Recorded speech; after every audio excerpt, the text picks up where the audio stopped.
Pakistan Peoples party نے وزیر اعظم عمران خان کو کسی قسم کا محفوظ راستہ یا NRO دینے سے انکار کر دیا ہے۔ پیپلز پارٹی کے چیئرمین بلاول بھٹو زرداری نے صحافیوں سے گفتگو کرتے ہوئے عمران خان کو پیغام دیا ہے کہ ان کے لیے کوئی سیف پیسج، NRO، ایمنیسٹی یا کوئی بیک ڈور ایگزٹ نہیں ہے۔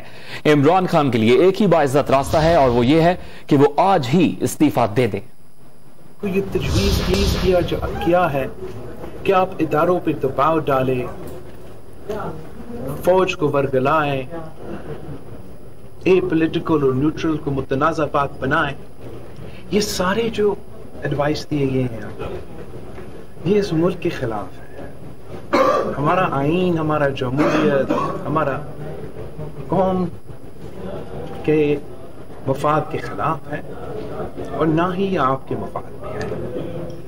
اپوزیشن اس ملک کے عوام جمہوریت پہ کمپرومائز نہیں کر سکتے ہیں اور ہم نے اس پروسیس میں آپ کو ہم کہہ سکتے ہیں، میں آپ کو چیلنج کرتا ہوں۔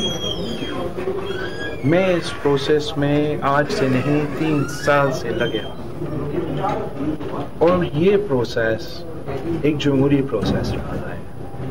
ہم نے کسی کے کندھوں پہ سوار ہو کے یہ کامیابی حاصل نہیں کی۔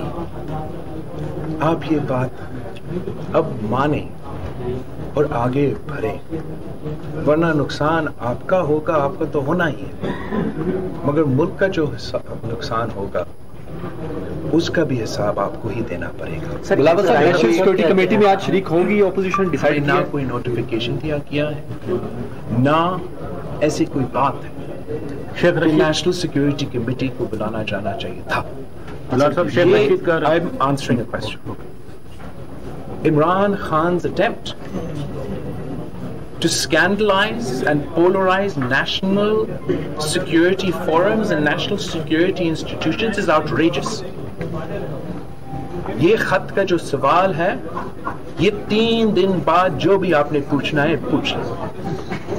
اس پہ ہمارا جو انفارمیشن ہے کہ یہ خط خان صاحب کے ایک وزیر نے خود لکھوایا ہے کسی ایمبیسڈر سے، خود لکھوا کے پھر اپنے آپ کو بھجوایا گیا۔ وہ خط پہنچا اس وزیر کے پاس اور اس وزیر نے پھر وزیر اعظم خان صاحب کو یہ خط دکھایا اور خان صاحب نے اس کو جلسہ میں لہرا کر اور آج تک اس کو استعمال کرنے کی کوشش کر رہا ہے کہ ایک آئینی پروسیس کو سیبوٹاج کرے، ہمارا کانسٹیٹیوشنل لڑائی سے بھاگے اور ادارے کو اور انسٹیٹیوشنز کو دباؤ میں ڈالنے کی کوشش کر رہے ہیں، متنازع بنانے کی کوشش کر رہے ہیں۔ تازہ ترین ویڈیوز کے لیے ہمارا YouTube چینل سبسکرائب کر کے بیل آئیکن پریس کریے تاکہ آپ کو ملے ہر اپڈیٹ سب سے پہلے۔